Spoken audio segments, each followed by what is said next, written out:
My name is Garry Holt. I go back a long way in Thredbo, and I guess this is my story and a bit of history on being part of this great resort of Thredbo. My parents lived in Cooma, right? They ran the TAB down there, and I went to school in Monaro High School, and I decided that I loved the snow. I saw snow for the first time in 1971 when I was approximately 13 years of age, and there was a little bit of snow up in Perisher, and I decided, well, family decided, let's go skiing. So we went skiing. We went down to Clark's down at Jindabyne.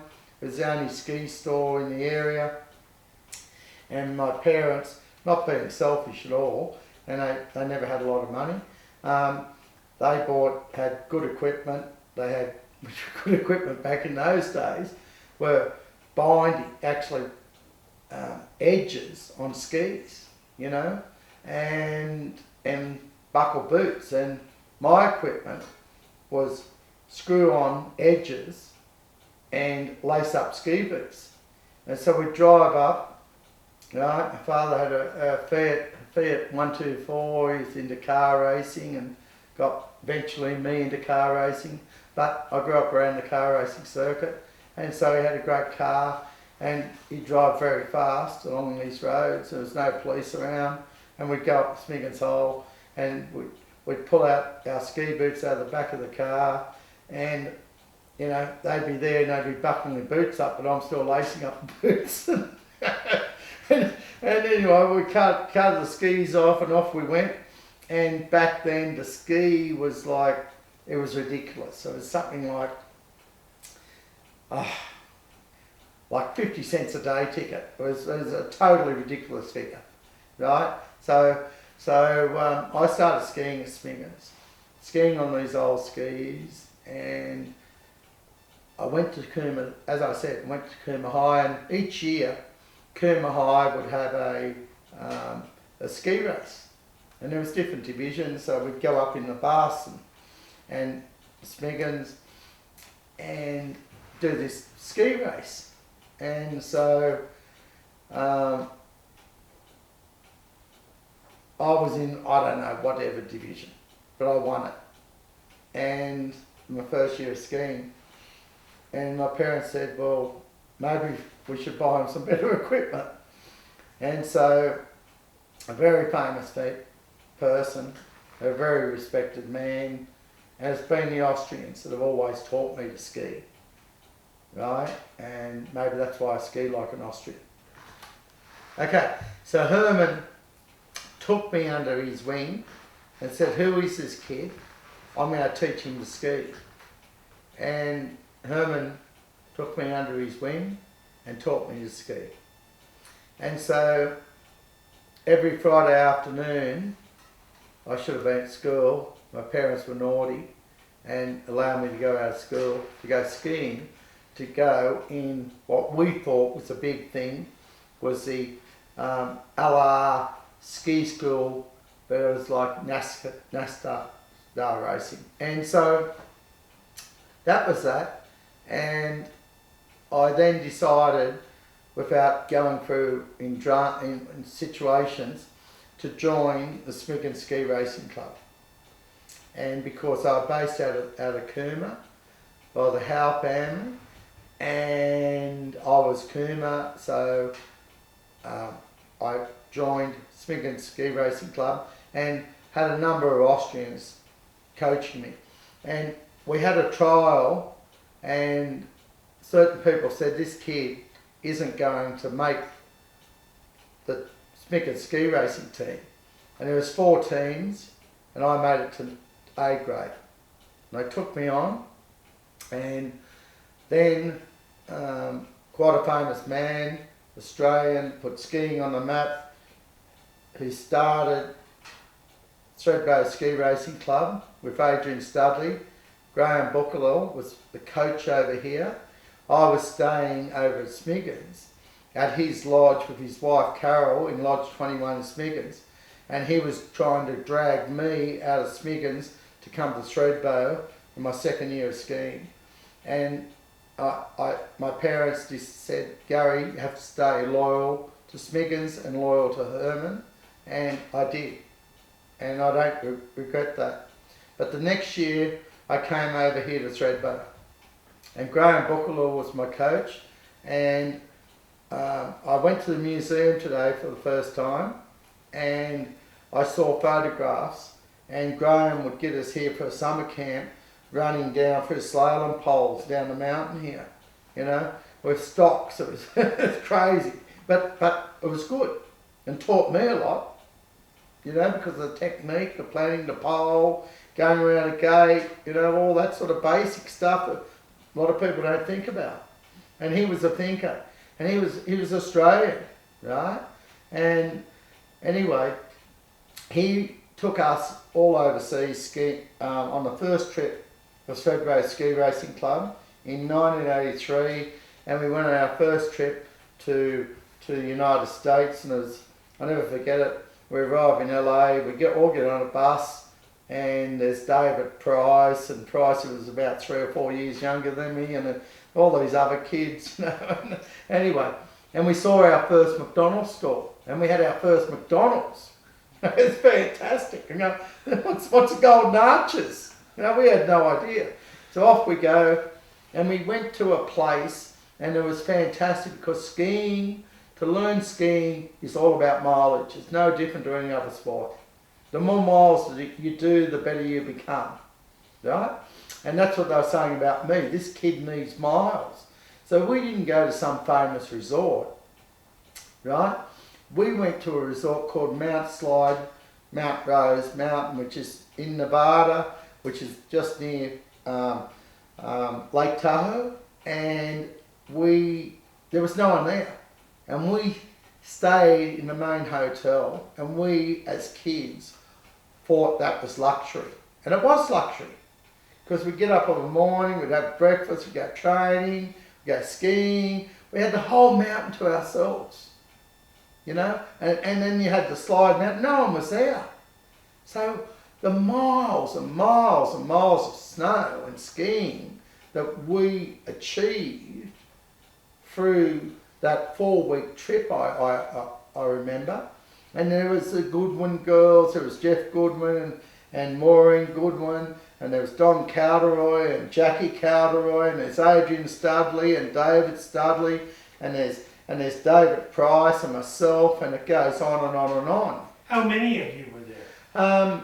Maybe 20 kids, maybe a little bit less. Did you train gates every day? Yeah, well, Graham was a firm believer of free skiing.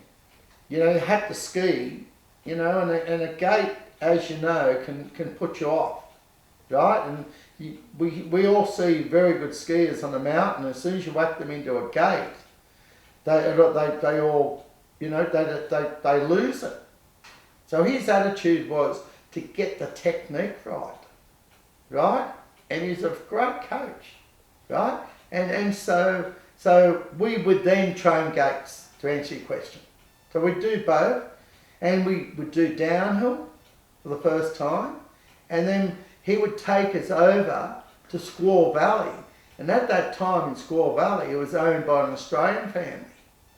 And we would race in downhill. The first downhill I ever did was on KT 22 or K2 22, a famous run of the Olympic downhill course, which was a very, very hairy course, right, I must say. And so we had that connection also with Squaw Valley, which was just up the road, I forget, a couple of hours. And we'd go over to Mammoth Mountain, and we race in Mammoth, and so we not only did we train, but we also entered races over there with the Thredbo Ski Racing Club. And all in 1 month? Yeah. Wow. Yeah. But every day, full on. Every day, full on. So then, you know, I decided Thredbo ski racing club then decided that they were going to go to Aspen because they had good connections in Aspen, right? So the Thredbo Ski Racing Club went off in that direction, and I was still involved with Thredbo Ski Racing Club. But Martin Kirscher from here, you know, who's great skier, probably I would have to say, other than Stephen Lee, the best free skier I've ever seen in my life, right? He could do anything on skis. And he was #1 instructor here and my race coach. He was Griffey's personal coach, David Griff, for World Cup downhill back then. And Martin said, Garry, you've got to be in the Australian ski team, mate. You're not going to the States. You're coming with me. So he grabbed me and put me into the Australian ski team. And, you know, in all honesty, it was really hard back then, Randy, because we didn't have the money. So Cooma used to run raffles and raise money for me to go skiing. You know what I mean? And so, and then I'd work when I left school. I'll come back to school in a second. When I left school, I'd go and work for the DMR, and they'd say, you're building bridges out here that I'm crossing. And they'd say, Garry, you're working too hard. And saying, I'm working to get fit, man. No, but you're working too hard, mate. And then I'd go for a run after work, and I was pretty fit back then, which I had to be, right? But it was old school. It was old school. There's no monitoring. There's none of that. It was a situation of just... but my problem was, Randy, is I'm the worst runner in the world. So all these guys are running at half pace in the team. I'm running flat out. And so the coaches are saying, you're not fit. But I was fit. But I'm going flat out and they're going at half pace. They never had the stuff they had today. Anyway, so my first trip was to France, and we were based because Martin was with David Griff, right? And he controlled the A team and the B team, and I was in the C team. And so we were based in France. And, you know, I never forget driving in the night in Val d'Isere and looking up that mountain and going, wow, look at that mountain with the sun, you know, with the moon over the top of the mountain. It was just, I can still, you know, even in my mind now, we're going to ski down that run.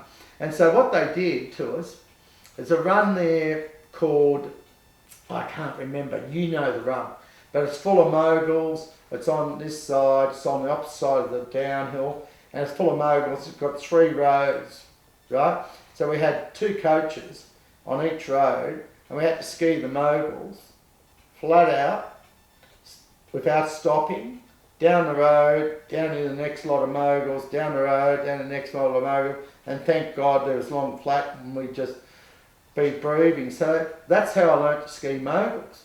But it was a technique. And these guys did that to us to get us super fit. And we skied that every afternoon. So our training schedule over there was, we had the downhill course, we watched the World Cup downhill, and then we had the World Cup downhill course along with some of the French teams, right, for a week or 2. So we raced every morning, starting at, you know, our day was training. I used to come back here and people would say to me in Cooma, how was your holiday? There was no holiday.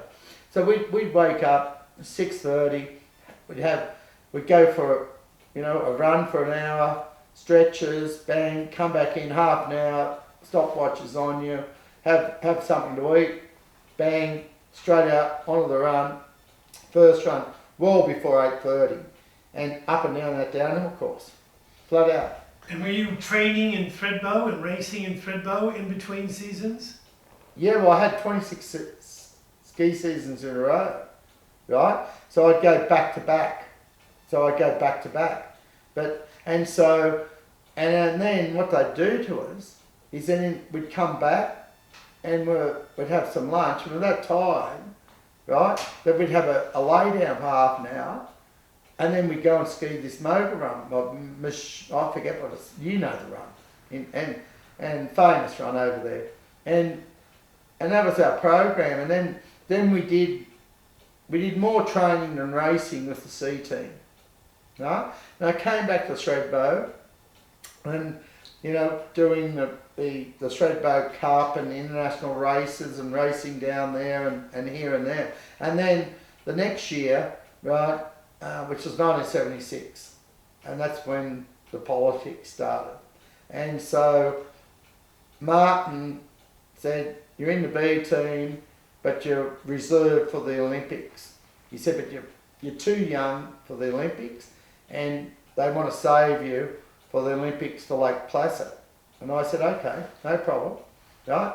So we did a lot of racing. So our program was, back then, was we were sponsored by VW, and we'd hop 5 of us in the team. So we had Andre, our coach, French coach, and we had a manager from Victoria, I forget his name, nice guy.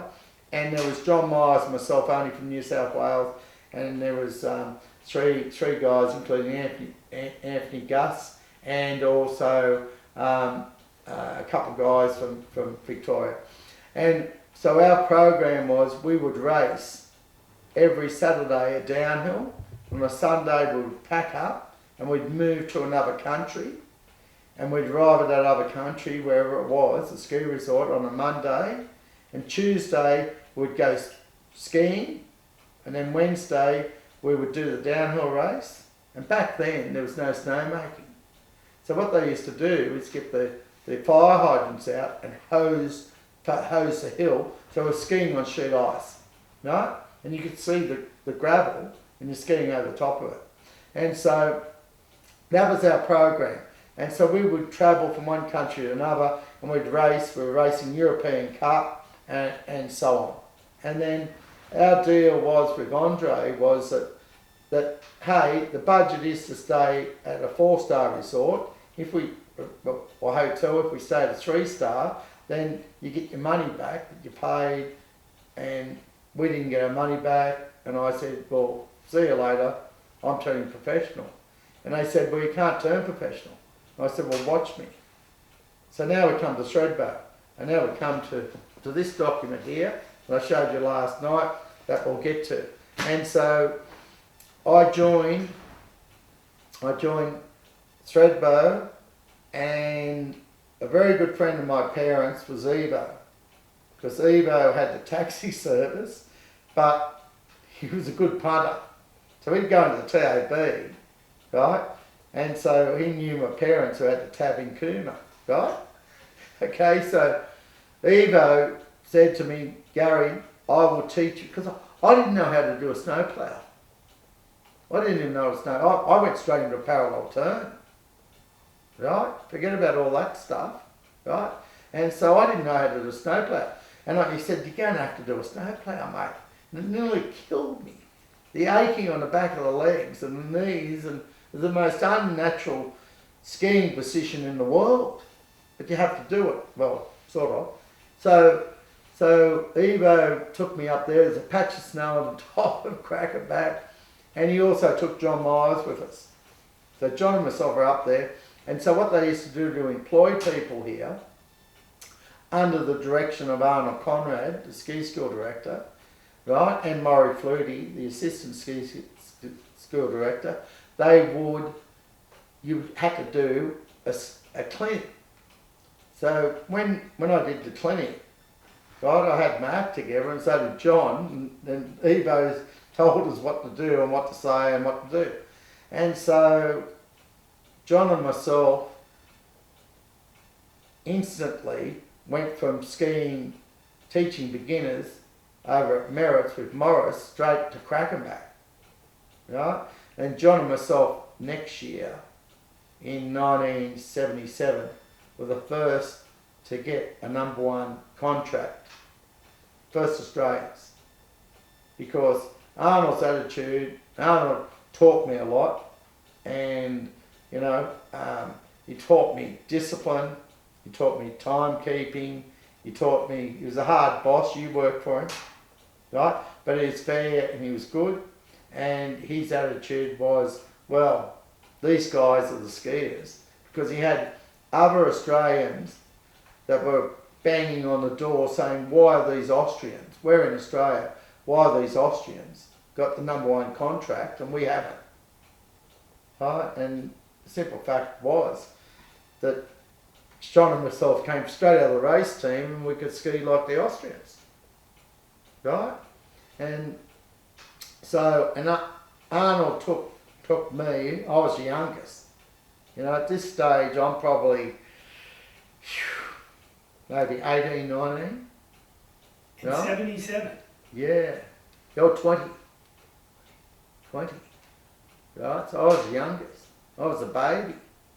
Right? So, and I'm teaching skiing. And so then Arnold, then sort of, there was people, and I always taught class 1. Right? It was either class 1 or class 2. And the Australians loved me because my attitude in teaching skiing is the way you walk different to me. I walk different to you. You walk different. So no one's going to ski the same. So you get the basics of skiing and how to ski. Right? And I could relate that to them in a simple way. And you can do as many exercises as you possibly can and stand there all day trying to tell someone this exercise that when they can ski. People need mileage. The more miles you do, the better the skier you are. And it's very simple. So I'd ski them. And then I'd stop halfway down the mountain and I'd correct them and say, you know, my biggest thing that I was always on about, Randy, in teaching skiing, you know, we're not talking about the modern day ski, I don't know, maybe it's all different. But I'm talking about, you know, back in the 70s when we skied on much thinner skis. You know, I skied on 210s, I taught on 203s, I raced on 223s, you know what I mean? I'm not talking short skis now. I'm talking, you know, everyone skied on 200s, right? And so the biggest thing of the turn, to me, and the most important thing and the magic word is anticipation in skiing, is to anticipate the turn, you know, and that's the pole plant. And so the pole plant I was always on about because that corrects the upper body. Because as you know, it's the over rotation of the upper body, and like what we were talking about last night, when we're skiing moguls, you know, we're straight down the hill and our legs are moving. That's skiing, right? So then we come to this agreement that I gave you last night, you know, and you went through it, and you know, it's quite amazing because I wasn't, even though I was a country kid from Cooma, and you know, pretty naive back then, I wasn't in favour of the union, right? What is it exactly? Well, this document here, right, is a document which we're going to give to the museum, and it's the ski instructors, an agreement between Kosciuszko Thredbo Proprietary Limited and the Australian Workers Union, and it was signed on the September 77. And in this document was a point score system. So every week we're all on edge, and you said it last night, and so, you know, how to get the points. And the points in performance, it's here Appendix B, we're holding students in classes 15 points, class handling, pupil control 15 points, timekeeping, attitude and willingness to work 15 points, public relations, personality, salesmanship 15 points. Well, I always got 15 points on that one. But anyway, that's another thing. Appearance and behaviour, well, maybe I didn't get the 10 points, but my appearance was good, but sometimes my behaviour was bad. As you know. Anyway, but skiing ability and style was 10 points, I always got 10 on that. Leading organisation ability, 10 points, always got 10 points on that. And ski skill demonstration, 10 points. And the amazing thing is that shocks me, you know, that you know, it was $35 an hour, which was pretty good money back there. And you told me last night these guys are on $35 an hour. So when I retired from skiing, meaning instructing and professional, and got married, I think I maybe made the right decision. But you know, there's a number in this document. There's a number of guys in this document that are friends of ours, and that signed this document. And there was many more, and you know, you've got guys here, you know, like myself, Chris Zerliak, Ross Tosca, right, Nick Dean, Bruce Abel, and you've got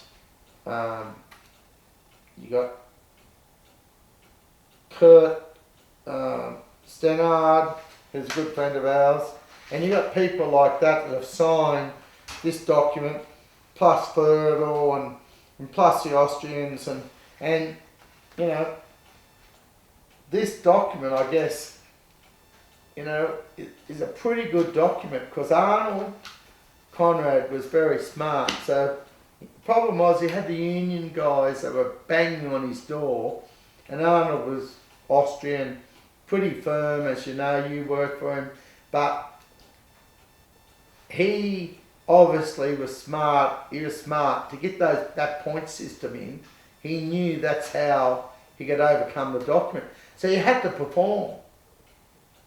If you didn't perform, you dropped down a category. You know, you had to perform. So there was no, and so every Sunday afternoon we used to go down to the Alpine Hotel, and we'd all be there. She'd, oh, what have we done wrong this week? And he had us, you know. We respected him, but you know, who's going to get in trouble this week?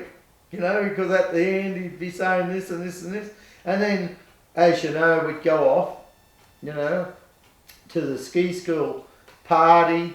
We'd have to wear our jumpers, and the guests would come in by bus, and we would, you know, entertain the new guests. And I'm sorry to say, and you know, Alan Ridge is a friend of mine. I knew Alan before he bought this resort, you know, and one thing is that I've always told Alan, and a very good friend of mine, who introduced me to Alan and Lynn well before he bought Thredbo back in the 70s, who I used to teach skiing.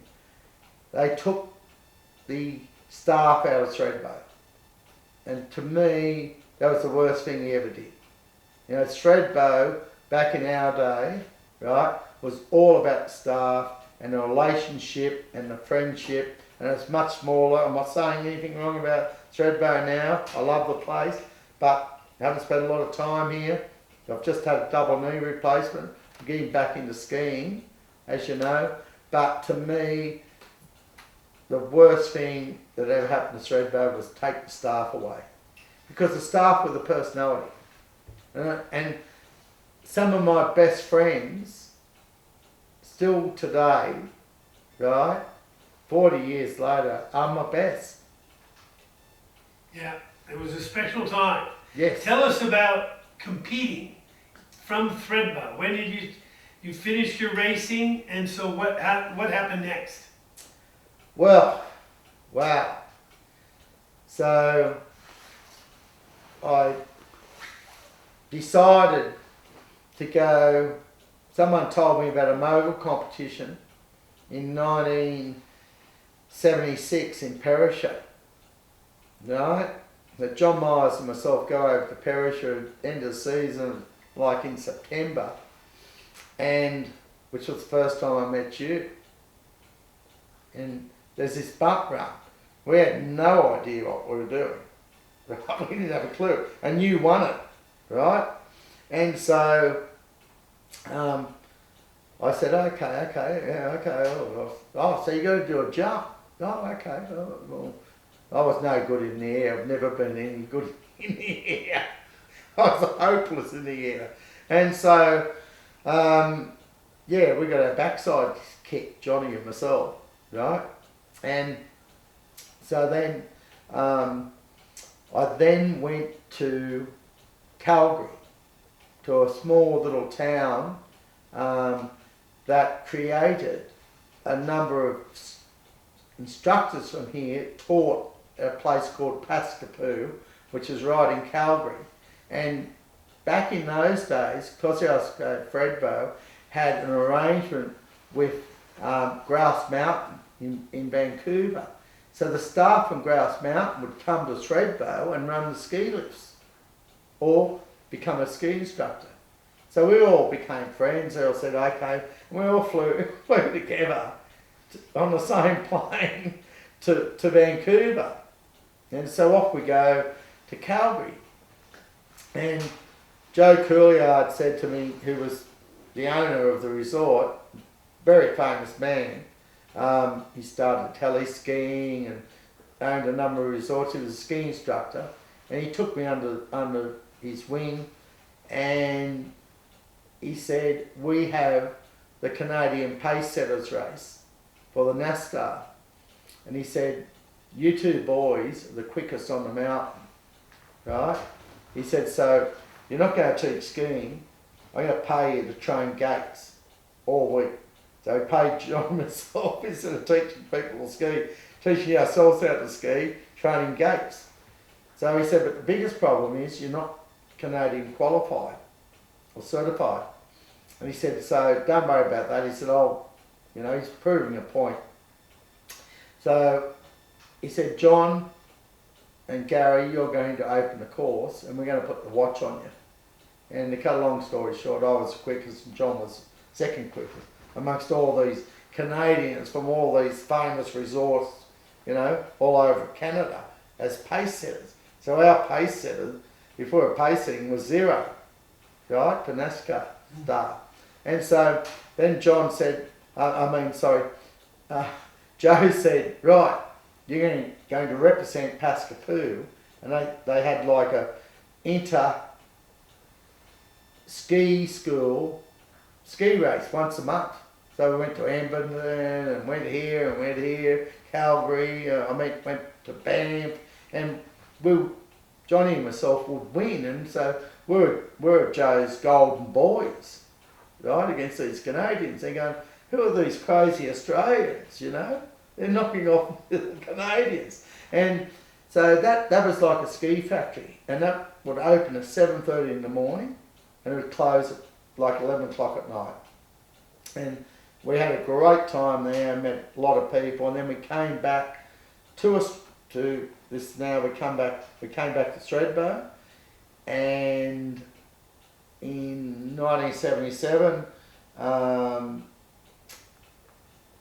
I just, along with you, there was the Armco Australian skiing titles held at Thredbo, held over at Perisher, and I was the first Australian technically, but it was the first Australian championship for Mogul skiing in 1977. And you showed me the footage last night. I also won in New South Wales and also Victoria that year. So a person came along to me, and by the name of Wayne Lazarus, and who imported grass skis. And along with Bill Scholler, and Bill and myself later on became partners in my film business, and which was created by Thredbo. So I'll come back to the film, you know, with deal I did with Wayne Kirkpatrick and the film that we did here on learning to ski. So they said, Garry, we're going to pay you to stay here rather than going overseas. We want you to spend the summer here promoting grass skiing and skiing on grass skis.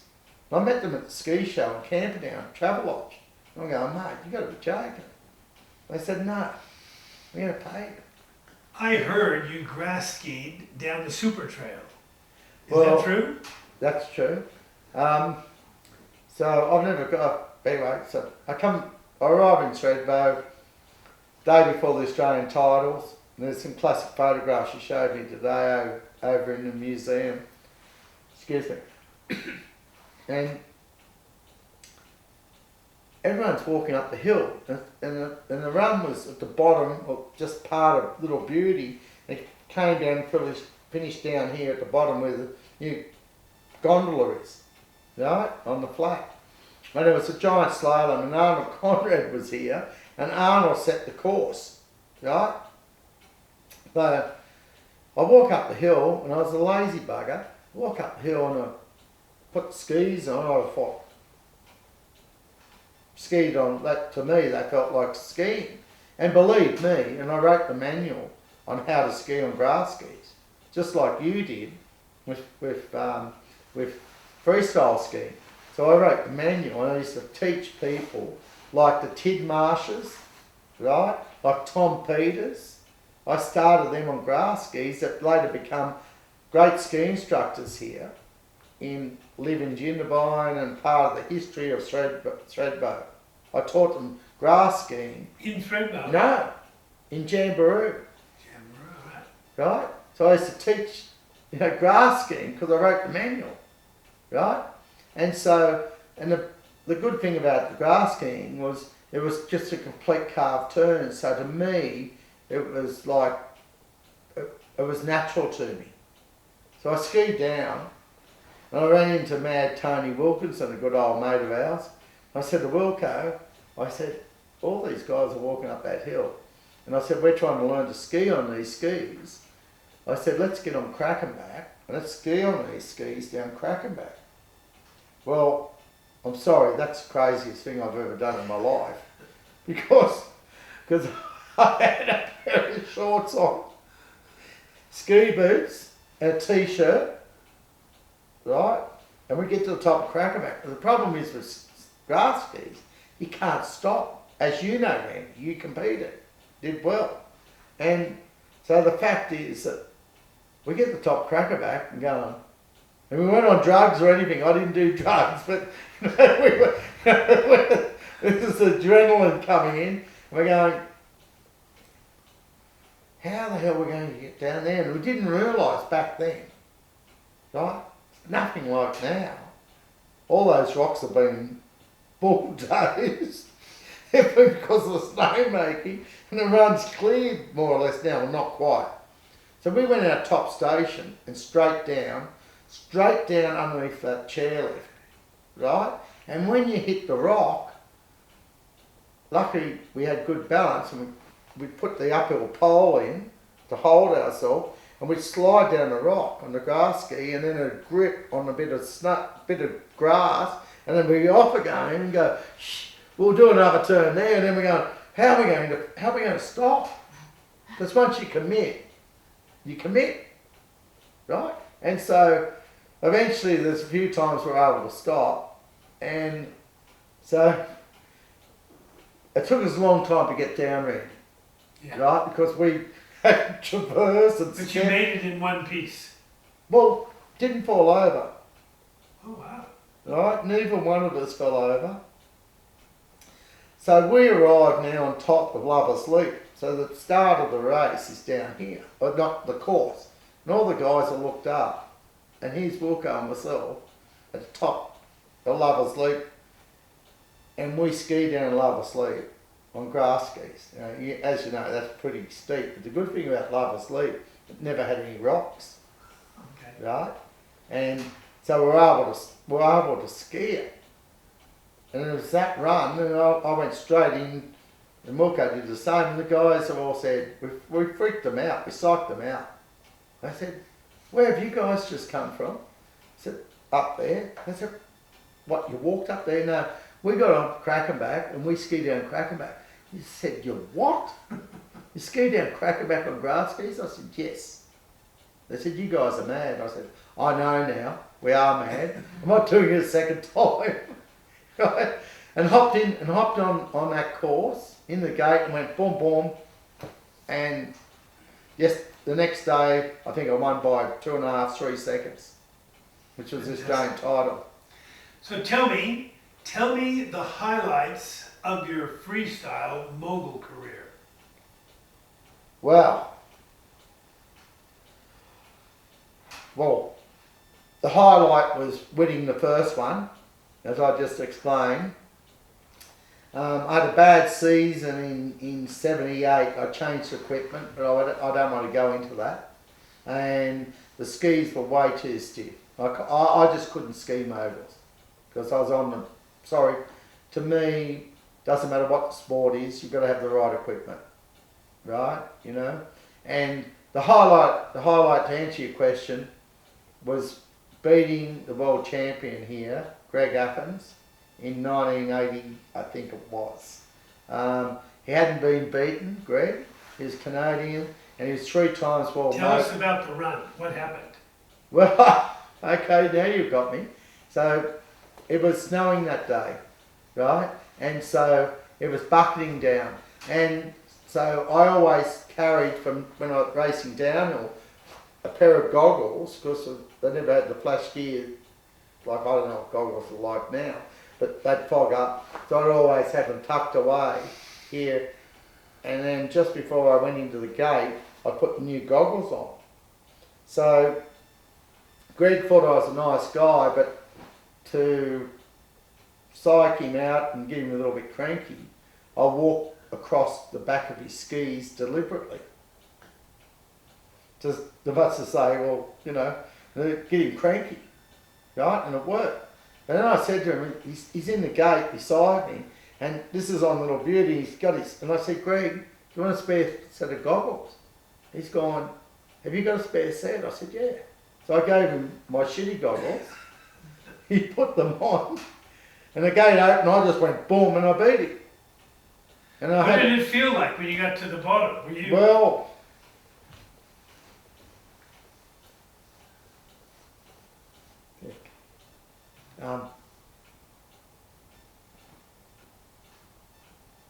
good. I bet. It's amazing. It's fantastic. Well, you know, I get a little bit emotional. You remember the judges? How many flags? I think it was 4-1. 4-1. So yeah, it was a clean win. unquestionable. Yeah. And the whole town went berserk. You know? It's huge, Gary. The world champion. Mm. That's fantastic. Thank you. So listen, in summary, tell me about the best thing about Thredbo, what Thredbo has done in your life, and, you know. Well, it made me who I am. It taught me discipline. It taught me a number of things, and I think a number of people for that, right? That it has certainly helped me in my business career and in my life, and I've got a lot of good friends here. In summary, what has Thredbo meant to you? It's my life, right? And I've met some great people here. I've skied with some fantastic people here, and you know, it's an amazing place, right? With good people, you know. I can't think that I've ever met a bad person here, right? And you know, it's the characters. There's so many characters in this place, you know, and it's the characters, and it's people are free, you know. I hate going back to Sydney. My business is in Sydney. I now live on the Gold Coast, right? I can't stand going back to Sydney. And you come down here, even in this modern time, the computer generation, right? And it's still a great place, right? And the people are great, and everyone's happy. You know, you never see a sad face. You see the young kids came down here 2 years ago, and I went across the road here, and I saw all these kids just, you know, enjoying themselves, you know, having a drink, you know, going out skiing, you know, Randy, skiing's an amazing sport. You know, it's a sport that there's no other sport like it in the world. You know, it's a sport where the family, they get together, they ski with their grandfather, their great grandfather, they ski, you know, and it doesn't matter. It doesn't matter whether you're a great skier, a good skier, an ordinary skier, or a bad skier. Because I reckon my best run ever was my first ski run. I still remember it. And to me, that was seemed to be the fastest ski run I've ever done. Right? And so, to me, I've had, you know, people in, you know, that I've taught a lot in private lessons. And I've always said to them, mate, I can't teach you. They've said, why? I said, because you won't relax. How can I teach you when you won't relax? Right? And you have to relax, you know, to ski. But it doesn't matter who's who or who's what, right? Everyone gets along, and that's the great thing about Thredbo. Thredbo.